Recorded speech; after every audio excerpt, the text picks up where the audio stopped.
Hello and welcome to another episode of the Dribble Me Softly podcast that you didn't know that you need to know. How are you? I'm well. How are you, Ben? Thrilling, thank you. That's good. That's good. We're here to talk about real sport. Yeah? I'm over the Super Bowl and the Swifties. Fuck the Swifties, man. Whoa. It's controversial. I know, like... We're going to drop like 50 listeners now from that comment alone. It's over for us. Sorry, we love you, Taylor Swift. Actually, the real thing is, Stru's not on holiday. He's with Taylor Swift. You're kidding. No, and she's about to leave Travis Kelce. So Stru is going to be part of her album pipeline. Wow. Yeah, she'll break up with Travis Kelce. Yeah. Write an album. Yep. Sell loads of stuff. Yep. Stru will be the official boyfriend. Wow. Hopefully it goes well for a little while. Good luck, Stru. Yep. He'll tell us some more on the pod when he's back, I think, next week. Keen to hear it. Yeah. And then, yeah. Album number 2 out of recent love affairs. I don't know. Don't know where I've gone with this. Anyway, what's on this week? It's a good question, Ben. Look, we've got plenty to get through. It's episode number 13, is it? Are we up to that first? Yeah. Wow, unlucky number 13, huh? Would have been 14. True. But, sorry, listeners, we had a mishap last week. Modern slavery. Yeah. Stopped the pod. It did. And you owe me a lunch / dinner as a result. I do. I actually do, yeah. Sorry. No, that's all right. All right. Anyways, back to this week's episode. So we do have plenty to get through, Ben. We'll take a look at the Prem with the title race as it's now truly heating up with Liverpool, City and Arsenal all sitting a couple of points within each other. Beyond that, we'll also look at the battle for 4th and 5th as Villa, Spurs and United all close into those spots. And then we'll also take a quick look at the bottom of the league because that's also very exciting. Beyond that, a quick look around the grounds in Europe as well with Xabi Alonso's Bayern Leverkusen absolutely dominating Bayern. We can't forget to talk about the Real Madrid Girona game as well because Madrid absolutely pumped him, unfortunately. And also to cover off today's episode, we'll go through a couple of Debate Me questions. Spicy. Are you ready? Yeah, all this and more coming up next.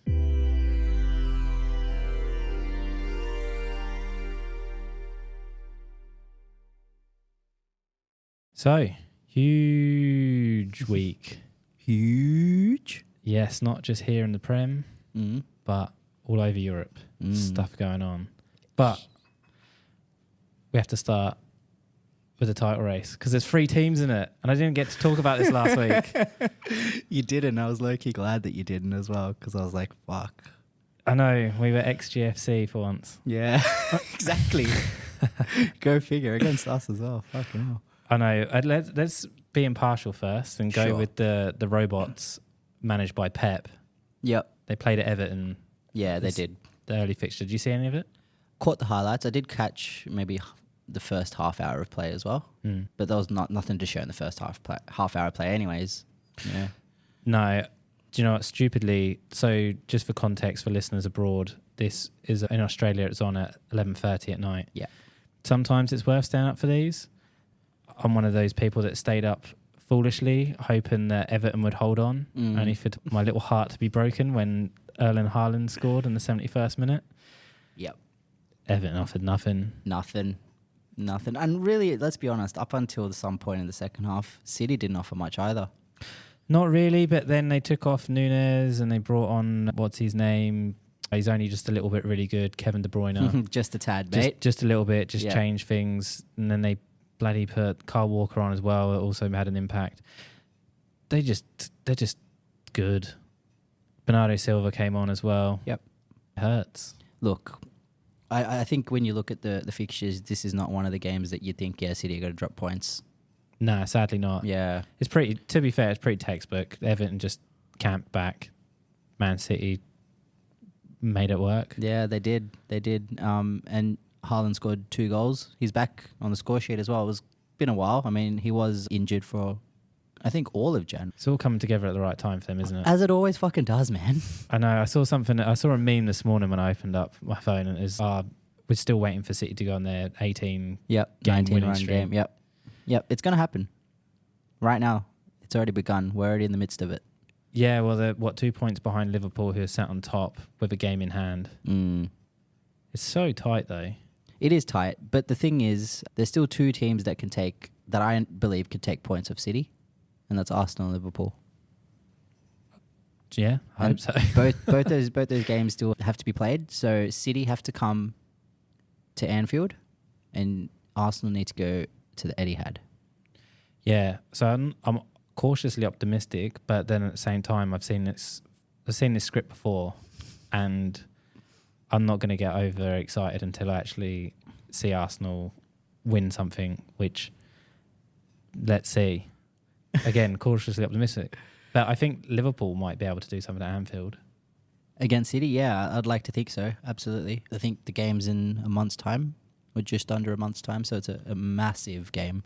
And also, you put a bit of context behind it, it's probably going to be the last time, well, it is the last time that Pep and Klopp will play in the Premier League, or versus each other in the Premier League. There's a lot riding on this game.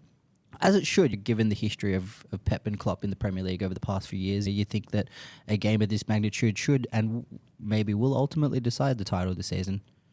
Well, saying that, they've up until you play Man City on the 11th of March. Yep. You have some fairly all right games. You're away at Brentford. It's not probably the easiest, but home to Luton. Yep. Home to Southampton, away to Nottingham Forest before you play Man City. And the Southampton game is the cup game? Correct. Yeah. You've also got the AFL Cup final in there as well. That's correct. Chelsea. On the 26th, I think, of Feb. Yep. Yeah. Yep. But to be fair, you're still going along fine. You beat Burnley 3-1. What was that like? Yeah, look, it was an interesting game. The first half was trash. I'm not going to lie, Ben. It's almost like all the demons of the Emirates game came flooding. And yeah, the team just didn't look good. I mean, Jota did score in the 31st minute, but to Burnley's credit, they equalised before the half-time. You know what, though? I was telling you just before. There was 4 goals scored in this game. All 4 goals were headers. It's crazy. It is mad. Yeah, it's pretty strange. And it's the first time I've ever seen anything like that anyways, especially in a game where 4 goals had been scored. But look, it was definitely a better second half. By no means was it a perfect second half, but look, the job was done. 3 points after a fucking horrible loss to your folk at the Emirates. So it is what it is. It's all about perspective. You say horrible, I say delightful. Look, let's not beat around the bush. Let's go back to that game and let's quickly chat about it because you finally fucking got a win against us. What was it like? Surprising. Yeah? Yeah. I'm not going to read too much into it because we did well against City when City are at home to us. Yep. Though City without Rodri.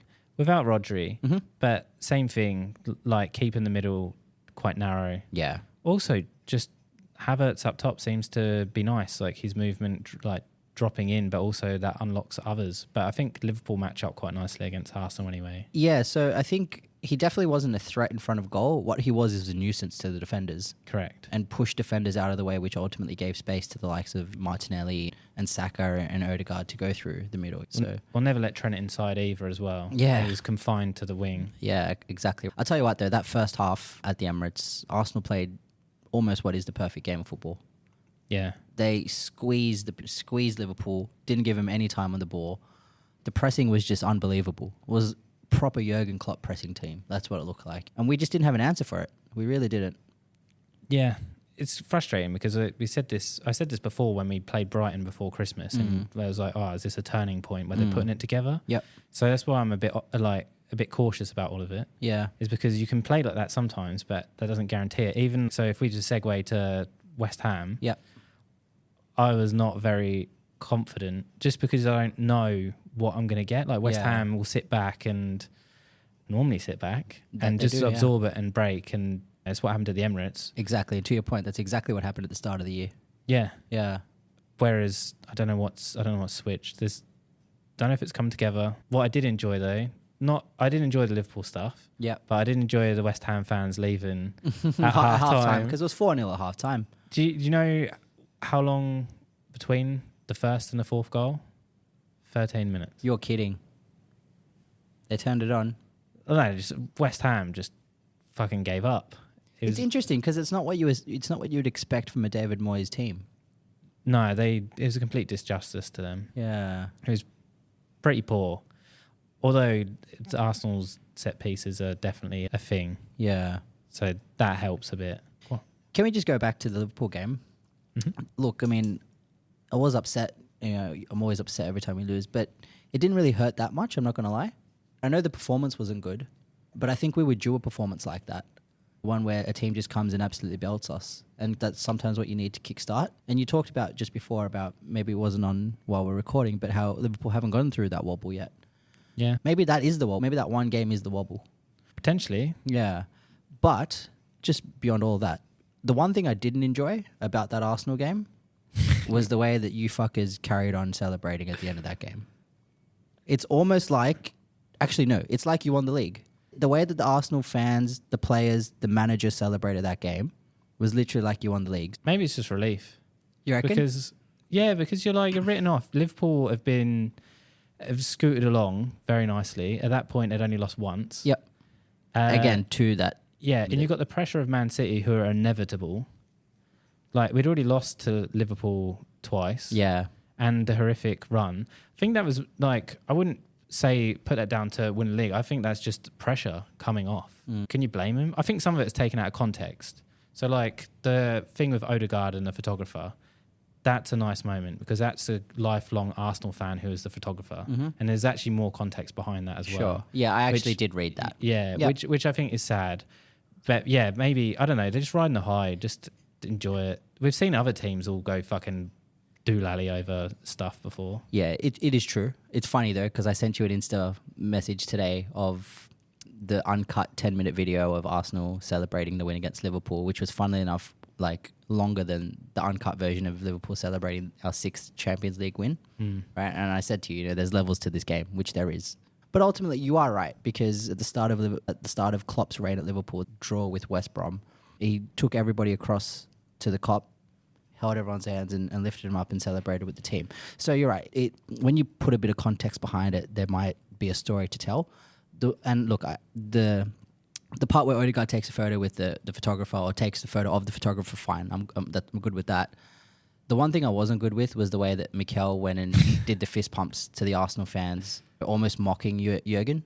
Because I've never seen Mikel do that ever in a previous victory. That's part of it. It's football. It's dumb. You should see other fan groups that are not synonymous. No, are not exempt from this. No, I'm not saying that we are. But if my manager was going and blatantly, in my opinion, mocking the opposition manager, then that's the line that you don't cross. Especially knowing now that Jurgen's leaving, and where's the respect to everything that he's accomplished in the Premier League? And I know that obviously there's one team in the Premier League that Mikel has something against, is Liverpool. We've seen it in the documentaries. He went and played You Never Walk Alone while the Arsenal team were training. Like, there's something about Anfield that is stuck in his head. He got the win at the Emirates, but come do it at Anfield, mate. You're not gonna. And my disdain towards Mikel. Anyways, it is what it is. It is what it is. It's fine. Note to self: don't celebrate like that in front of you. No, like just. Like I said, it's only because I've never seen Mikel do that against a win against any other team. Knowing that's Klopp's trademark celebration with the fans, to go and do an exact replica, right, after a win, a massive win, yes, but to me, it was almost like he was mocking it. Does Klopp actually run up and down the touchline as well? Klopp never runs up and down the touchline. No, I'm not talking about running up and down the touchline. The moment that really pissed me off was the moment that he went and fist pumped the fans 3 times over and then hits the badge like Jurgen does at the end of every home win. No, I'm just watching it now. Yeah. I can't say anything about it. At the end of the day, I still don't know I still think we're the third favourites. It's still between Liverpool and Man City, and Arsenal are just tagging along for now. It's interesting because I think Arsenal are truly capable of winning this league. They have the squad to do it. They have Timber, who's coming back from ACL injury as well, who is going to be very welcome in that defence. Tomiyasu also coming back from injury. So they're having players. There's players that are coming back into the team. Havertz finally has a role that almost suits him in this team as well. So things are finally starting to click for Arsenal. I don't know if you can necessarily put him third in line. I'll believe it when I see it. Yeah, of course you were going to say that because you're an Arsenal fan, right? You want to... Obviously, you don't want to say something and then not end up happening. Because of the hurt of 249 days last season as well. I'm just scared of the aggregators clipping me up and... harassing me. Anyways, I think we've spoken enough about Liverpool and Arsenal, so should we move the F on? Yeah, let's talk of let's go down to the top 4 race. Yeah.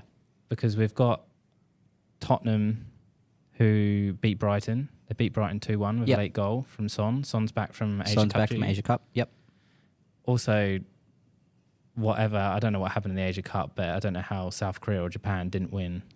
It's crazy. So the final of the game was the final of the Asia Cup was actually Qatar versus Jordan. I saw. Qatar won. I know. Retained their cup. So weird. It's really weird. Tell you what else is crazy. I don't remember the name of the player, but he scored a hat-trick in the same ground that Mbappe scored a hat-trick in the World Cup final. Oh. Yeah, it was in the same ground as the World Cup final because the tournament was held in Qatar. Yeah, I saw it was held there, but I didn't know that. Yeah, it's crazy, isn't it? That's a very random fact. Yeah, a little piece of history there. But yeah, look, so just quickly, it was 3-1, I think it was in the final, from memory. Yeah, it was. Yeah. Well, if we segue back, so Son comes back, saves the day. Tottenham did go 1-0 up. Oh no, Brighton went 1-0 up. Brighton were at 1-0 up, yeah. And then Sarr got an equaliser, which is very fortunate as it came off the post back to him. Yeah, that's right. How's your luck? I know, right? Honestly. And then, 96th minute, Son goes and grabs the winner. Tell you what, Tottenham in last-minute goals. I saw some crazy stat where they've got the most points from... they've got like over 15 or more points from losing positions, which I think is the most. So coming back from losing positions, and then they've got something from 15 points from like being ahead or something, or last 15-minute goals. Crazy. Yeah. They've got 47 points. They're not doing too bad, especially with Villa slipping up today. Yeah, I did. So United did beat them 2-1, albeit it was a very late goal to Scotty McSauce, wasn't it? McTominay. Scott McSauce with a bullet header. It was, yeah, to take all 3 points at Villa Park. You're right, though. Villa have been on somewhat of a slip, I dare say, right? They did verse Chelsea in the... EFL. Yeah, it was the FA Cup, wasn't it? FA Cup, yeah. The replay. And that Chelsea team looked very good at Villa Park. I think I was talking to you about it just before. We had Enzo and Caicedo sitting in the midfield, and they, for the first time, looked like a proper midfield. Don't fall for it. Yeah, I know, because we've spoken about it so many times, and I've been the biggest advocate of give Poch time, right? I say it week in, week out on the podcast, but that was the first time I watched that Chelsea team play, and they looked fucking good, Ben. Yes, you're right, Villa have been on somewhat of a downward spiral, but look out for Chelsea. Yeah, maybe. I don't know. We'll get to Chelsea because they don't play until this morning or tonight. Yeah, tomorrow morning, yeah, our time. I think Villa should have won that. Man U are going around. They've got 3 wins in a row in the league, fluking their way along. Scott McSauce obviously bailing them out. And then Højlund, quite happy for him. Yeah. Yeah. I'm sure Stru would be as well. Shout out to Stru. Yeah. We're on your holiday, enjoying us talk about Højlund. Yeah, I know. Well, for all the shit that he's gotten, though, he has got 11 goals this season. In all comps? In all comps, yeah. It is pretty good. Yeah. Yeah. 5 in the Champions League. It's not bad. 5 in the Premier League now. Yep. It's not bad. Yeah, it's definitely not bad. Especially when you talk about the recent output of some of these United attackers, Sancho and Rashford, Martial even. So it does seem to be a bit of breath of fresh air at the club, which is good for them, but Nah. Fair. Yeah, fair. Villa should have won that anyway. They missed a host of chances. It's bloody annoying because now we have to put up with Ten Hag being smug. Can I ask you a question? Villa, are they going to be in the top 5 or they're not going to be in the top 5? I don't know. Because Man U didn't even make it into Europa League, did they? No, because... They finished bottom. They finished bottom of their group. So Aston Villa has a good chance in the... No, they're not in the Europa League, though. They're in the conference. But they start playing European football as of this week. That's right. Oh, I think you might be right. Where would you say they'd finish then? Because Newcastle aren't far away. Yeah, look, Newcastle 36. aren't far away, and they did get a pretty decent win against Notts. They won. Forest. Yeah, they won against Nottingham Forest. Yeah. Guess who scored for Nottingham Forest, by the way? Go on. Sir Nips a lot. Anthony Alanga. Yeah, but we didn't. He must have put on some weight or something because he didn't want to get him out. We didn't get a ticket to the Nip show. Damn it! I tell you what, it's because it's true. Has to be. He heard Dribble Me Softly podcast episode number 2 or 3, whatever it was, and I was like, yeah, I got to do something about these nips. Yeah, he might think we're body shaming him. We're actually we weren't. Free the nips, get him out. Yeah, I want to see him. Start a movement. Yeah, exactly right. Yeah, I don't know where they're going to finish. Yeah, as you say, Newcastle won 3-2 away. It's some Bruno Guimaraes. Yep. Scored a couple. Yep. Scored a nice third as well to make it 3-2. But yeah, they've turned it around. They still are 10 points off Villa though. They are 10 points off Villa. You're absolutely right. Both playing 24 games. But I guess when you have a drop in form, it's very easy to drop points. True. Right. It's hard to say because they do have a 5-point gap on United at the moment as well. Again, also having played 24 games. Yeah, look, with United, it's an interesting one because it almost feels like they've gotten out of jail twice in the past 2 games. I mean, they had the same thing happen with Wolves last week, and then very similar with Villa this week, where they truly got out of jail to get the win. The thing is, they are getting their points, right? Slowly going about it. So, Are you putting Tottenham as a stick on for 4th? I am, Ben. Yeah, I am. I think Ange is a great manager, and they have most, but if not all, their players back, which towards the middle point of the season they didn't have, which is why they did struggle a little bit. That's true. What do you say?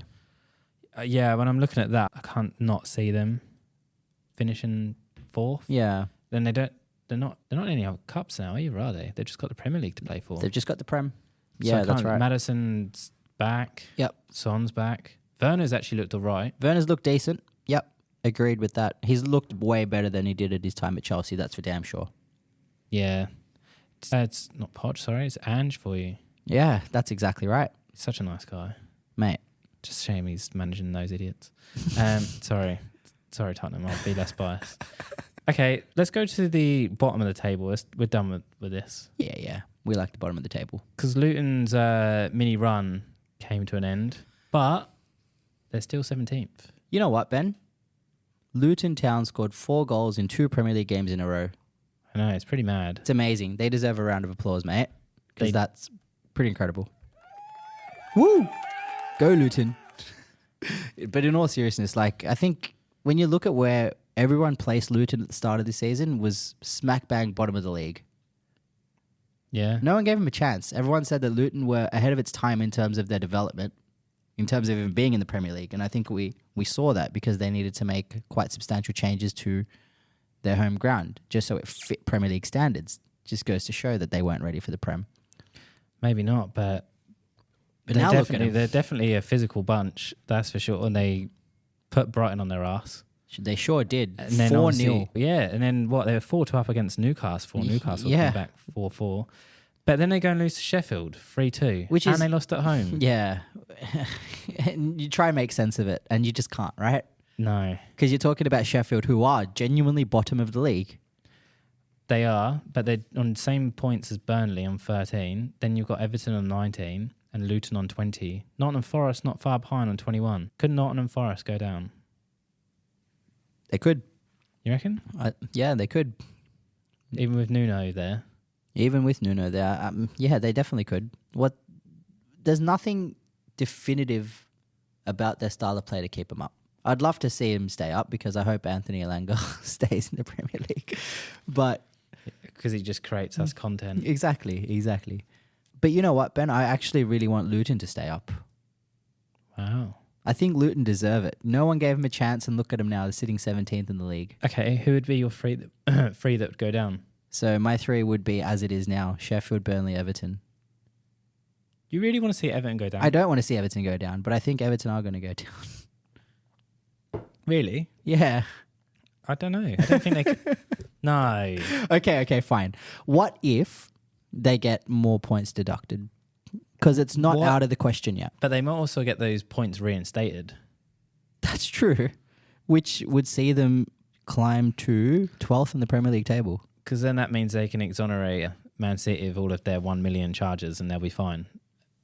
And they won't get relegated to the bottom of the pyramid. I wish the podcast listeners could see how much my eyes are rolling right now. Because that's just stupid. I hope that doesn't happen, Ben. I know. I just thought that off the top of my head, but that could actually happen.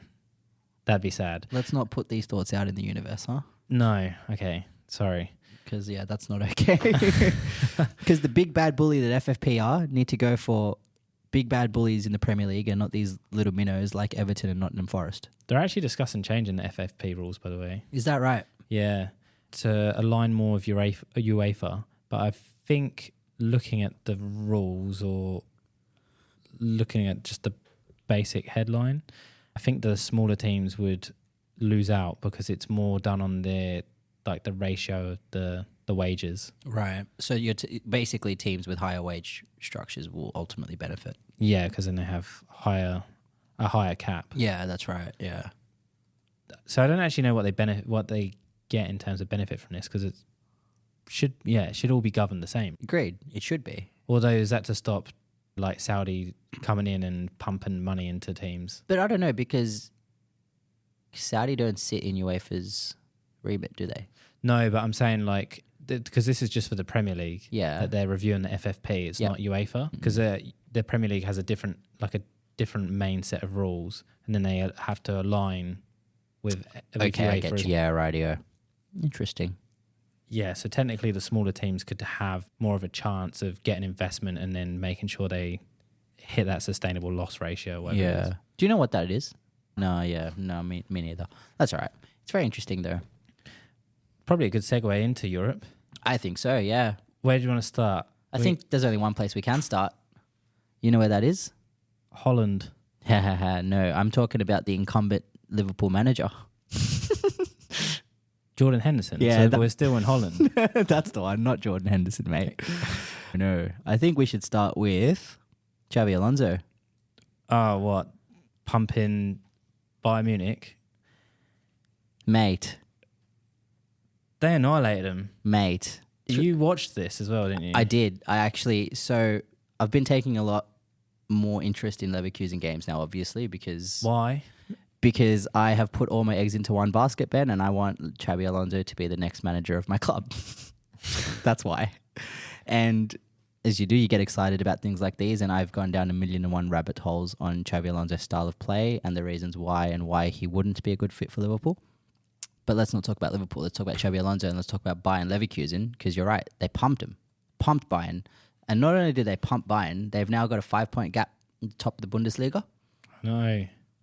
It's pretty crazy. Same amount of games played. Yep. Bayern had one shot. Bayern do have a lot of injuries as well, though. That is true. But in this game, Ben, in the first, 60, 65 minutes of the game, Leverkusen annihilated them. Bayern could not lay a hand on them. Scored their goals and then basically just shut up shop and said, here you go, try and get through us now. To which Bayern had no chance, no clue what to do. And throughout the entire 90 minutes, they only registered one single shot on target. It's pretty bad. Bro. Did you see something like Kane had 17 touches? 17 touches. And one shot. And one shot, not on goal. Oofed. Yeah. And you're talking about the deadliest striker in Europe right now. Is he, though? He absolutely is, Ben. You cannot look at his numbers and say that he is not the deadliest striker in Europe right now. Haaland scoring goals again. Haaland scoring goals again, yes, that's true. But right now, statistically, Harry Kane is the most dominant striker in Europe. Fair enough. Yeah, I've looked at Leverkusen's fixtures, up and coming fixtures, and I can't see how they don't win it, or at least put even more pressure on Bayern. Yeah. Because Bayern still have to play Dortmund again. Yep. And they still have to play, I think it's, I always pronounce their name wrong, don't I? Leipzig. Leipzig. Fuck me, when will I get it right? Leap year, mate. Leipzig, come on. Same. Sorry, German fans. Or anyone. Honestly. So uncultured of you, mate. I know. Saying that, I've just spent the weekend celebrating Lunar New Year. Exactly. Go figure. That's all I know. Sorry. Honestly. Yeah, Chuk Mun Namoy. Have some Viet. Translate that for me. Happy New Year. Oh, and to you. Thank you. Yeah, I just can't see it. It's pretty crazy. It's crazy. I think the craziest thing about this whole thing is that when Xabi Alonso took over Bayern Leverkusen, they were sitting 17th in the league. He's taken them in a year and a half to genuine title challenges. Yeah. And now you're talking about stats. They're currently on their longest ever unbeaten streak in the club's history. I think it's like 30, 31 games now. And Leverkusen have never won the league. Wait, what? Let me repeat. Leverkusen have never won the league. Oh, shit. I'm actually fact-checking you as well. Yeah, fact. Please do. That's outrageous. Yeah. Okay. So... I'm happy for him because I want to see Granit Xhaka. So 2024 is going to be the year that Bayern Leverkusen win their first league. It's going to be the first time that Kingsley Coman does not win a league in his career. And it's going to be the 150th time that Harry Kane has not won the league in his career. Don't forget Dyer. True. Actually, Dyer might have won something. He was elsewhere before, wasn't he? What is it? You can't take the Tottenham out of someone, but you can take the No, what is it? You can't take the person out of Tottenham, but you can't take Tottenham out of the person. Bingo. And that couldn't be true with Eric Dyer. Yeah, I'm curious to see. Well, it's going to be interesting them playing in Europa because they could eventually end up playing Liverpool. Well, this is the thing, yeah. This is exactly right. The final could well and truly be Leverkusen versus Liverpool. Could well be, which could be very interesting.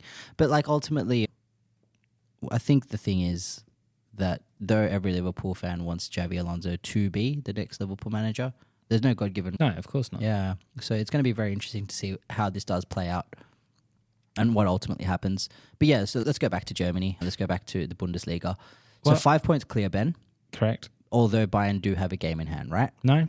So that they're all caught up now. They're all in the same. Okay. Yeah.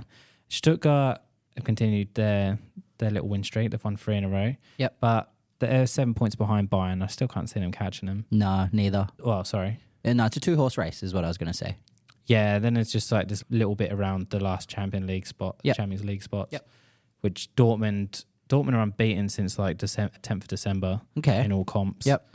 Plodding along nicely, down 40 points, so they're not far behind. Although I've been checking on Sancho as well, and he only came on as a sub in this one. And then Leipzig came in. You said it right. Yeah, I'm shocked now. How do I do with my life? It's pretty much it, though. It's just Leipzig, Frankfurt slipped up with draws. Yep. Other than that, the league's pretty unremarkable at this point. It's mostly just interesting to see if Bayern don't win at this point. Yeah, I think that's exactly right. Do you know what other title race potentially got put to bed this weekend? Yeah, I sure do, because it was Real Madrid versus Girona, wasn't it? It wasn't even a competition. Which is sad. I know, I got so excited for that.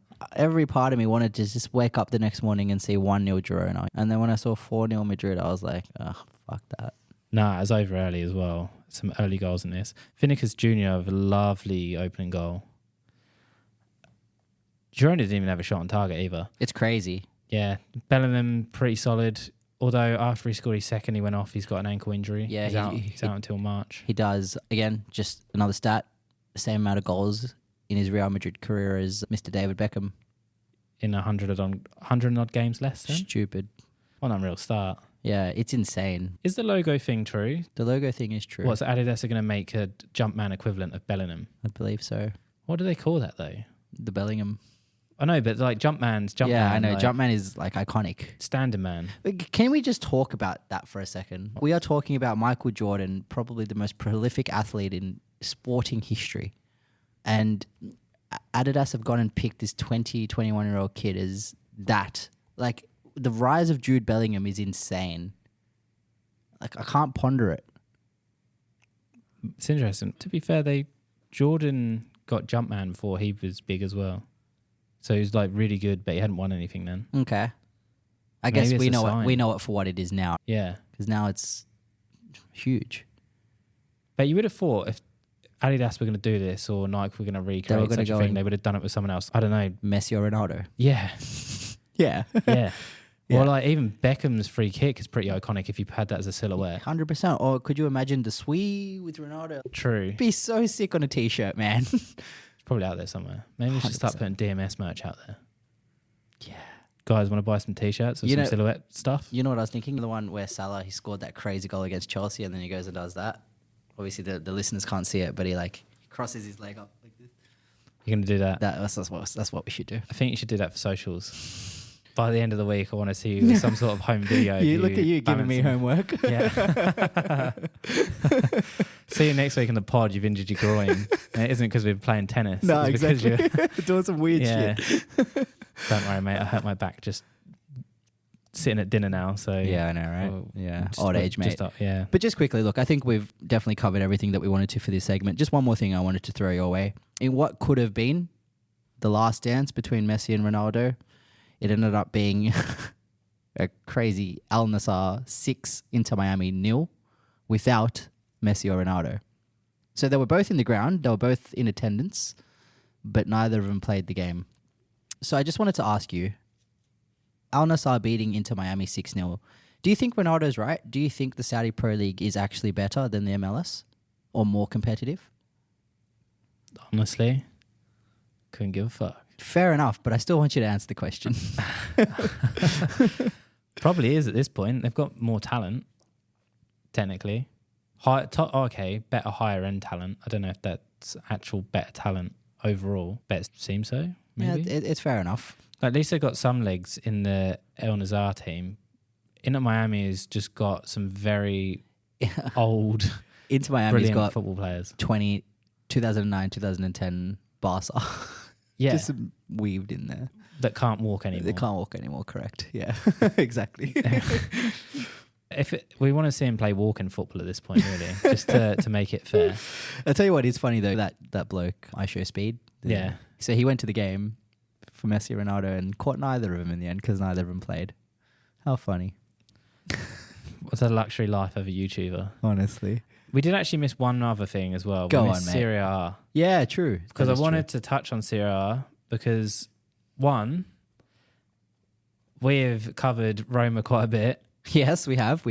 Their little run since Jose got sacked has come to an end. But, they lost 4-2 to Inter. I think Inter have run away with Inter have run away with the league, though. Yeah. Yeah. They're starting to pull away anyway.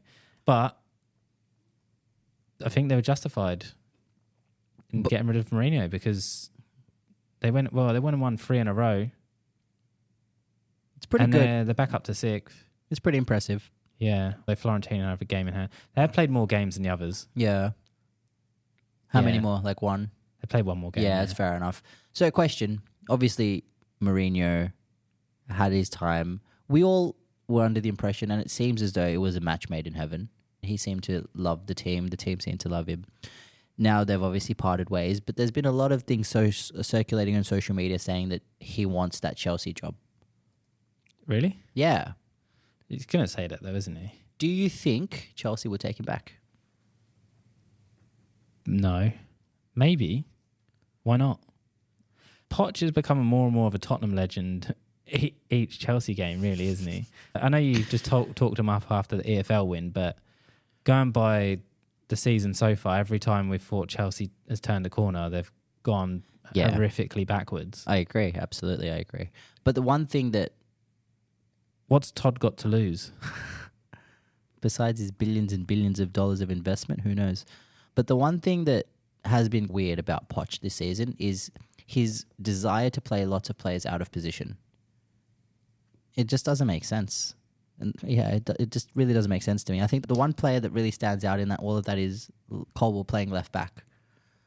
Like he's not a left back. He looks so awkward in that position. He's a proper centre half. He's a left-sided centre half. Play him there. The other thing I want to talk to you about. Did you see Thiago Silva's wife's comments about Thiago Silva not getting picked? Yeah. What are your thoughts on that? So, firstly, what were her comments? There's something like it's time to go or something to that effect. I don't actually... Basically calling for the manager to get sacked. Exactly. From what I saw. Yeah, that's exactly how I read it too. Probably don't do that. Chelsea have got to move on from him. I know he's been fantastic for them and he's very old and he's at the end of his career. I know there's some bitterness. He's not been offered a contract or anything really. Yeah. So maybe that's a part of it. But I don't know, just leave it be really. Everyone can see that Poch is doing an interesting job. Interesting is one way to put it, yeah. Yeah, is it really that good? I know they had a lot of injuries at the start and they've had a lot of new players. Mm-hmm. Yep. But yeah, just leave that one at the door. I don't know what you're thinking about that one. Yeah, it's a weird one. I mean, firstly, I've never seen a player's wife get involved to that extent before, or making something so blatantly obvious. I mean, the way I read it was that Poch needs to go. Right? Yeah, same. Yeah, but ultimately, don't get me wrong, Thiago Silva is a beast. He's a gun, right? He's a legend of the sport. But I think his time may be up. I think so. Yeah.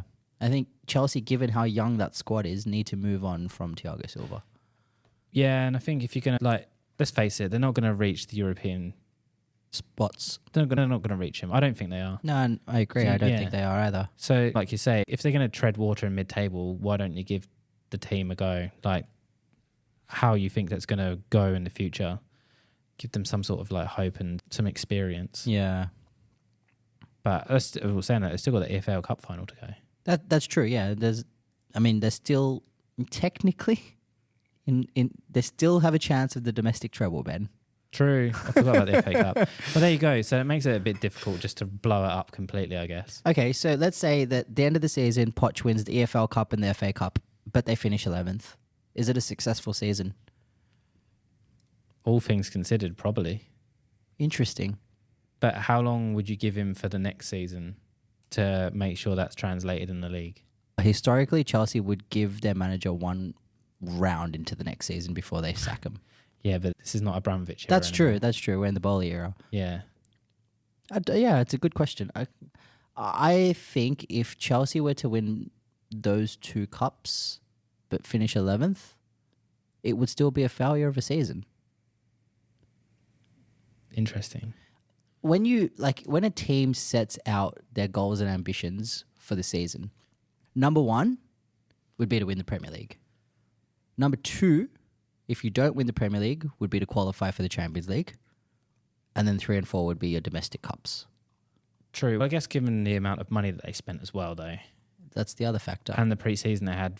Where they looked really good. Yeah. And Nicholas Jackson was scoring goals for fun. That aged well, didn't it? And Nkuku as well, for that matter. Funny. Saying But that. yeah, that age really Yeah. well. Yeah. I don't know. Maybe that's maybe an interesting point. I don't know how we ended up from Serie A to that. I don't know Mourinho. either. Maybe that's a good time to have a break and... I think so. All right, come back for more next. What are we coming back for? Debate Me Softly. Heck yeah, we are. See you soon.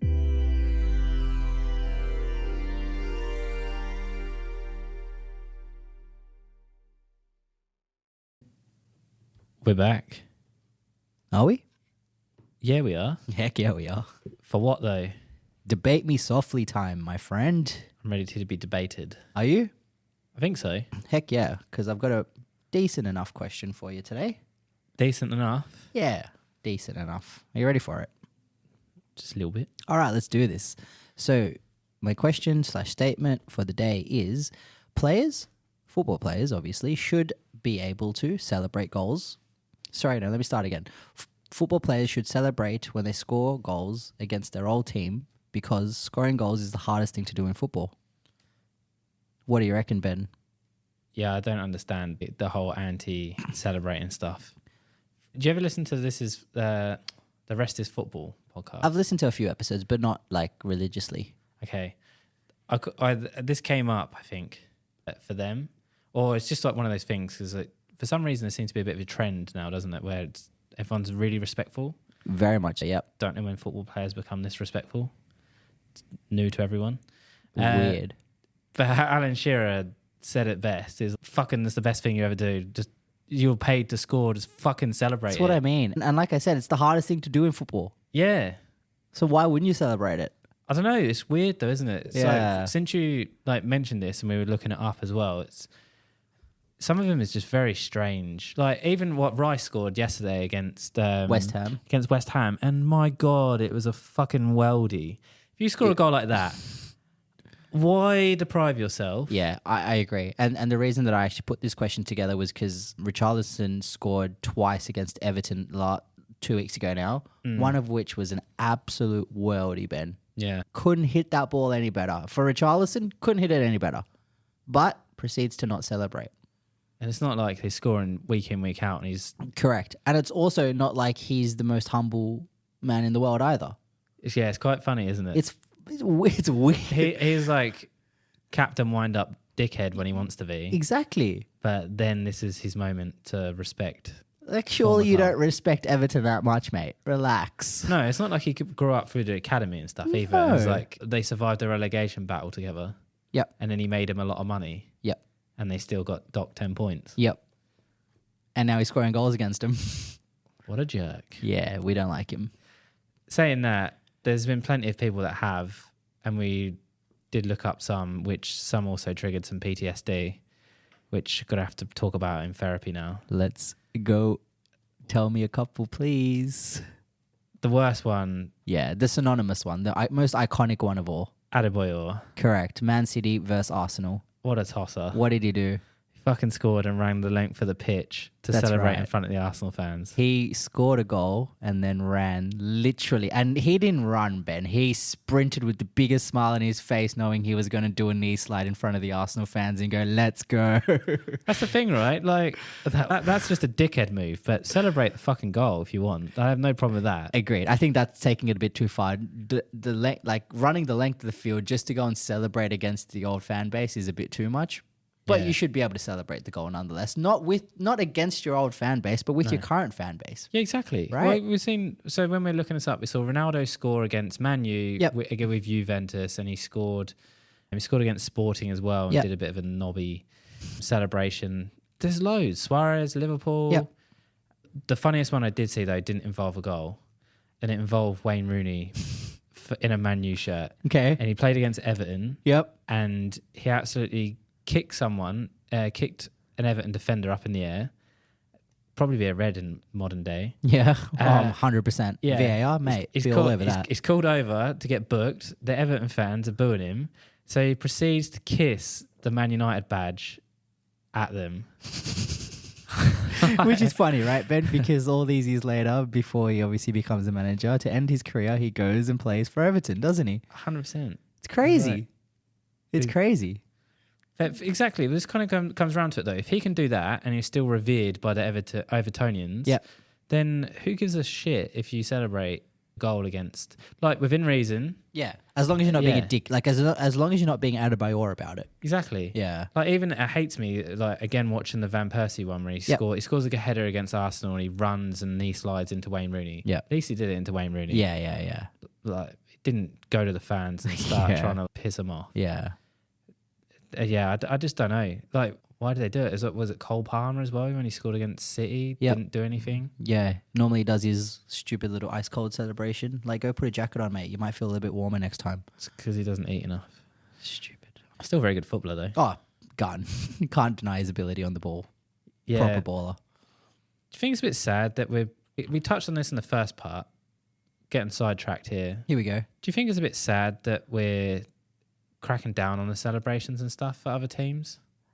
I think it's like, at the end of the day, Ben, it's up to the person if they want to celebrate the goal or not. Yeah. If they respect their former club so much that they don't wish to celebrate it, it's okay. But if I've seen a player who's playing for my football club score a goal, worldy, and then put their hands up in the air saying, I don't want to celebrate it, it's like a punch you in the face to the current fan base. Because we're celebrating this goal. Be happy with us. You scored a banger. No thought of it, though, actually. Do you know what I mean? Yeah. That's an interesting point. Never thought you could be offended like that, but it makes sense. Yeah. Because it's almost like you care too much about the former club than about what you've just done with our club. Don't take this Rice stuff away from me. It was a good goal. It was a very good goal. It was a good goal. It's just an interesting one because back in the early days of the Premier League, it would happen like no tomorrow. Yeah, it wouldn't be an issue. No. And no one would bat an eye, Ben. Emmanuel Adebayor run the length of a pitch and celebrate in front of the Arsenal team. If that happened in today's day and age, the media would be all over it. To be fair, the media are lazy anyway, though. Because all they can talk about is, when it comes down to it, they default to, it doesn't do this, or they celebrate too much. Yeah. Like, the joy in football is going. It's stupid. Obviously, it's one of those things we talk about. I mean, you try and relate this to your own personal life. I had a moment like this in my younger days when I played cricket for a club, played for the same club for most of my life. And then one day for registration, my dad was like, have you thought about playing for this other club who were obviously way better, winning the competition every year? And I was like, no, I want to play for this team. But go and try out at this other team. You never know how you go. So I did, and it was a big thing at the time. I left this club that I'd been playing for 10 years, and then I went to this new club and fully integrated into this new team. But it was weird to go back and play my old team with my old friends and stuff. But we won, and I celebrated that it was the best win of my life. And I was still friends with all the guys in the other team, and they all come to me at the end of the game and we chat and whatever. But I'm part of this team now. I want to experience this moment with this team. I don't care about the fact that team just lost. True. Yeah, so it's... Well, you're putting in the context of the everyday person as well. But hang on, I'm going to die here. Yeah. God. Are you okay? Choking up at the thought You're getting all of, red too, yeah, mate. well, your emotional story just nearly brought me to tears. But it's just saying that's just a normal person. Imagine you're paid to do that Exactly. in front of all those people. Who come to watch you, right? Yeah. As a goal scorer. Maybe we're not giving them enough credit now because how are you that in control of your emotions? Insane. But what I do is the rest of the team celebrating. It's the best thing in the world, right? Like you see the player who's just scored the goal. They put their hands in the air, like saying, "I don't want to celebrate," and then you have the whole team running behind saying, "Let's go!" Like it looks weird because you still have this one player in the front who's "No, I don't want to celebrate," you know. And everyone's And everyone's up. like hyped, and the crowd's losing their shit because the goal has just been scored. Imagine it was like a Champions League final. You score a goal in the last minute. Are you going to put your hands up in the air and say, "I'm not going to celebrate that," or are you going to run around like it was the best thing you've ever done in your life? Surely Surely not. it's a bit different with a bit of context there, right? Yeah. Quick topic, because this was quite a simple debate. Yeah. And we've actually touched on this one before. But the blue card stuff, Yeah. what's that about? Okay, so really unfortunate news broke through the week that FIFA have released saying the blue cards are going to be introduced, and now it's up to the leagues to actually integrate them into their domestic cups or into their domestic competitions. I think the FA, the Football Association, have come out and said that they're going to trial it in the FA Cup next season. Yeah. I think it's the dumbest thing in the bloody world. It's so stupid. Because tell me, what would constitute a blue card, and why is that different to when a yellow card is being shown? What's it called? The cynical challenges. But see, a cynical challenge deserves a yellow card. 2 yellows, you get a red, see you later. Yeah, not 10 minutes off the pitch. What's the difference between what constitutes a 10-minute off sin bin or whatever you want to call it to a yellow card then? Also, the other part of it is just... It's just room for interpretation, Ben. Well, I was going to say, it's quite subjective already what's a yellow and what isn't a yellow. I thought it was and then we haven't even touched on what VAR have to say on that. I was also going to touch on that. So we've got enough problems already Yeah. that we can't seem to get right or Honestly. come to a solid agreement on. Yeah. So how on earth is a blue card going to help this? It's not. It's going to make it worse. It's just, like I said, more room for interpretation, more room for the VAR to stick their nose where it doesn't belong. It's It's ruining the game. It's mad. If they can provide statistics and show definitively in grassroots this is how it's helped the game, which I think they have. Yeah, but that's the thing is grassroots football, so Sunday League, It's especially in the UK, can be brutal. Yeah. And you're never going to get that level of brutality in the Premier League or even in the bottom of the pyramid. not as much. Yeah. No, you're not going to have someone walk around and threaten to kick the ref's head in. No, because you respect... At the end of the day, the VAR is shit, but you still respect the VAR. Yeah. You know? Yeah. It's just interesting. Also, I was just more curious of the colour of it as well. So have you gone from yellow and red to blue? That was going to be my next question. How the hell did they land on blue? Yeah, I haven't been able to find out why. Is that the neutral word for don't be a dick? Or Doesn't make any sense. Also, just imagine a referee pulls out a card and it's blue. It's just like, hey, what? I know. Well, Sorry? just like watching someone fumble around with the cards as well. Imagine going from blue, they come back on, they get a yellow, which then means it's a red card. That's the other question, right? Let's say somebody does a challenge, a yellow card. So they get a yellow card, second minute of the game. They go and do something very similar. Do they then get a blue card? Or do they just get a second yellow and you're off? How does it work? Yeah, it's quite weird. Do you reckon it's also to allow them to provide, to book people earlier on in the games? Because you know how referees are sometimes a bit hesitant to book players earlier on? Yep. Do you reckon some of that's to stamp some of that out as well? But see, I'm actually more for the referee booking people early in the game because they stamp their authority on the game. Yeah, exactly. Then you won't have... people eventually learn and they won't do it. Like, why introduce another card? What does it actually do? They end up doing all this stuff though, but it's like the start of the Premier League when they were being harsh on dissent and stuff and yellow cards or trying to be like that and time wasting. The only thing which is stuck with the newer rules is the stoppage time, which they seem to be dying on that hill on. Oh, mate. Even if it means you're playing 12, 13, 14 minutes of stoppages. Yeah, I don't know if it's actually worked or not. It has in Tottenham's favour. I was just going to say, it's worked in Tottenham's favour, that's for sure. Yeah. Yeah. Although I guess if you stop fucking around wasting time, then that'll happen. Or you can just do the stopwatch thing. Well, see, like that's what I mean. If you're given a blue card just for something like time wasting, okay, that's fair enough. But then wouldn't you feel if you gave someone a blue card and made them go off the pitch for 10 minutes because they time wasted, that's a bit excessive, isn't it? But then think about the reason that they're time wasting, because they're in front of the game. So you take that man out and now they're down a man. So it'll actually they'll be less inclined to do something like that. True. Like every action has a consequence, right? It's just these blue cards don't equal the consequence that it should. Do you know what I mean? Yeah, sorry, you're saying blue card every time I'm just picturing a blue card. It just doesn't seem right that you're watching TV, like and someone just holds up this blue thing, and it's like, what?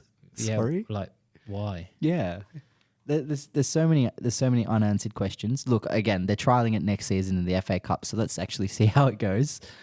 But yeah, I'm speechless as to why they would bring something like this into the game. It's your classic, we're bored and we're going to make more rules for the sake of making rules. It's like working in corporate life. It's that people need to seem relevant. It's so dumb, Ben. It's so dumb. If they want to introduce something like a blue card, then take away the yellow card, or take away what the yellow card means, and put a 10-minute bin on the yellow card. So you still get your yellow, and then you get a red. 2 yellows are red. Yeah. So the first yellow is 10 minutes you're in the bin. The second one, you're off the pitch. You got 2 reds.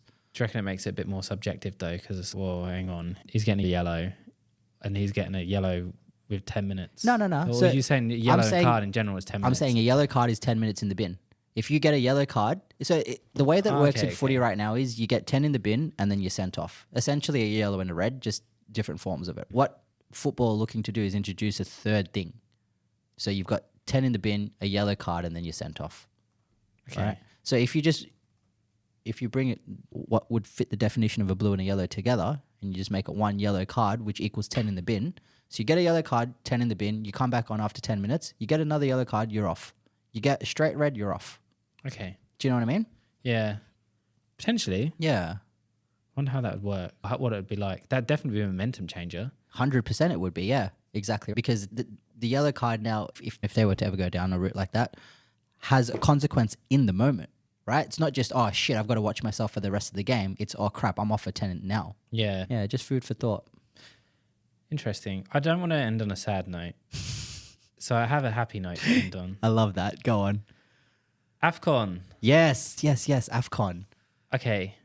So Nigeria played Ivory Coast as the hosts. That's correct. Ivory Coast were the hosts, and Ivory Coast actually finished 3rd in the group stage, didn't they? Controversial bit, isn't it, with the whole... Yep. Best third finishes, whatever, best of the rest. Is that what they call it? Best of the rest? It essentially is best of the rest, isn't it? Yeah, I don't really know what the term is, but man, what a story. Nigeria going 1-0 up, but what?